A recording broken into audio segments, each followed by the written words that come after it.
Did you play the way that ideally you guys will play when you win games this year?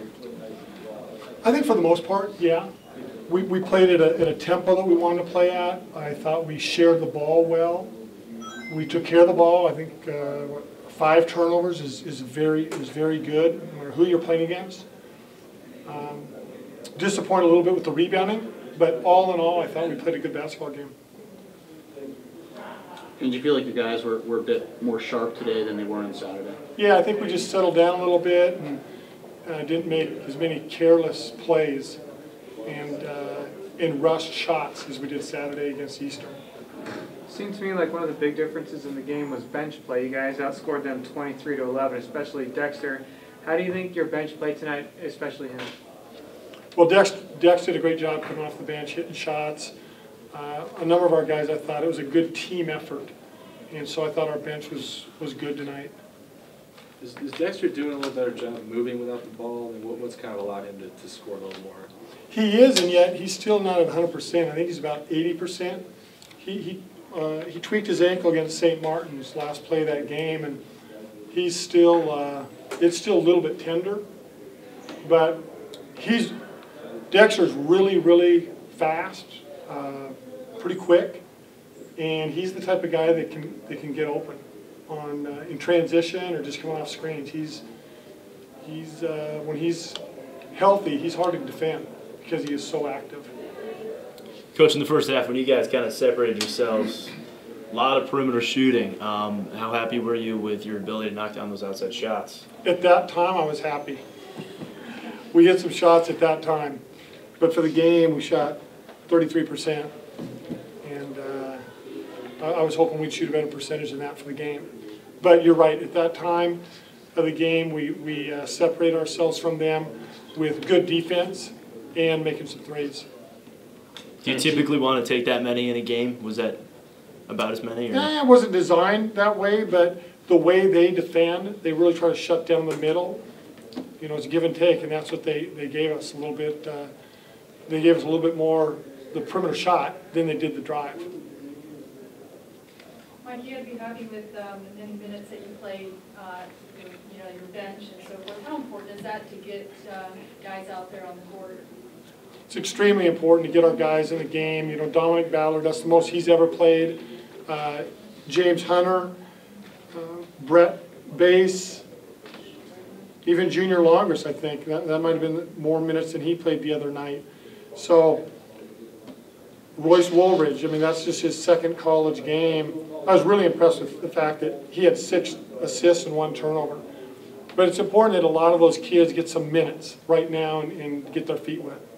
Address the assists. That's 16 assists you had. So you talk about sharing the ball, team ball. You were really happy with that tonight? Very happy with the fact that we shared the ball. You know, we isolated some guys a few times to give them an opportunity to make a play. And as an example, DJ got the ball one time late in the game, dribbled up baseline. Utah Valley did a good job of collapsing, and then he found Dexter in the corner for a wide open 3. And that's what we worked on the last few days of really trying to share the ball more.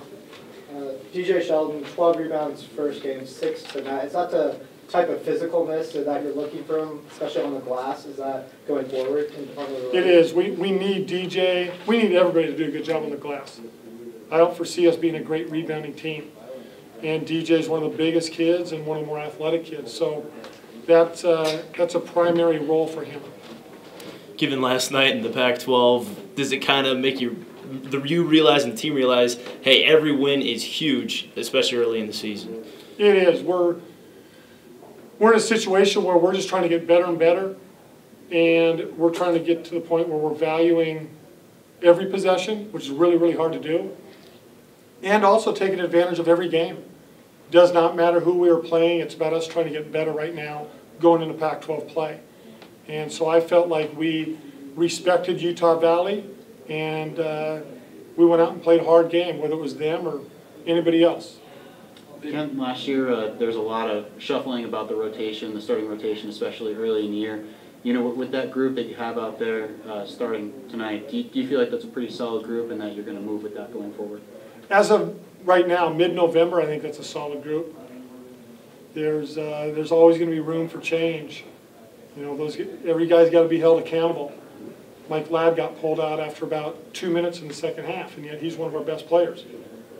But when you give up baseline that easily, it's time to come out. How do you think Royce is fitting in that point guard role? He's doing a good job. I think he's doing a good job. You know, he did a nice job again tonight, letting the game come to him and made solid decisions. Again, I was very impressed with the fact that he had 6 assists and 1 turnover, and he played however many minutes. 1 turnover is good in 27 minutes. They proved something to you, being able to build the lead the way they did in the first half with Brock on the bench for so long. They did a good job, and I don't want to take anything away from our kids. That team's tired. You know, they just played 2 nights ago in North Carolina and traveled all the way here yesterday. I don't know when they got to town, but they have to be fatigued. So again, I'm proud of what our guys accomplished, but I think we saw a tired Utah Valley team who's better than they showed. I was just looking at the stat line here. It looks like you had 40 points in the paint compared to just 20 for them. You know, it seems like outside shooting is kind of one of the strengths of the team a little bit, but is that really, you know, playing down low something that you guys are looking to emphasize more as the season continues? We do want to score down low. We'd like to have a really good balance of inside and outside you know, weapons where we can score from the perimeter and interior. I think it was just a little bit more of a focus tonight because we tried to get Brock the ball a few times.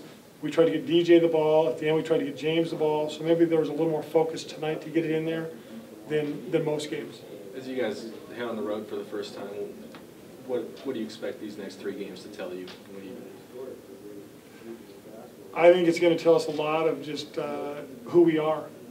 We've been talking quite a bit about our identity and who are we as a group. And we can talk about it and hope for this and hope for that, but at the end of the day, it's what we see in these 40-minute outings. And so now we've had a couple games on our home court. I think our guys have done a nice job.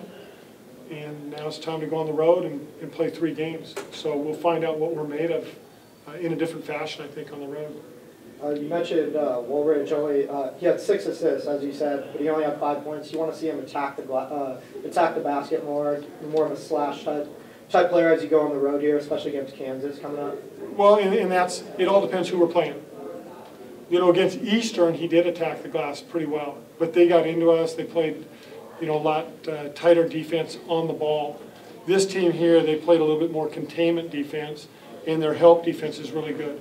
So we were able to pop out and get open shots from the arc, but it was harder to drive it into the paint because it was so cluttered. Yeah, one more, Coach. Just before the game today, even you signed 3 players this morning. Could you just talk about those 3 guys that you added to the program and how excited you are to have them? We're very excited.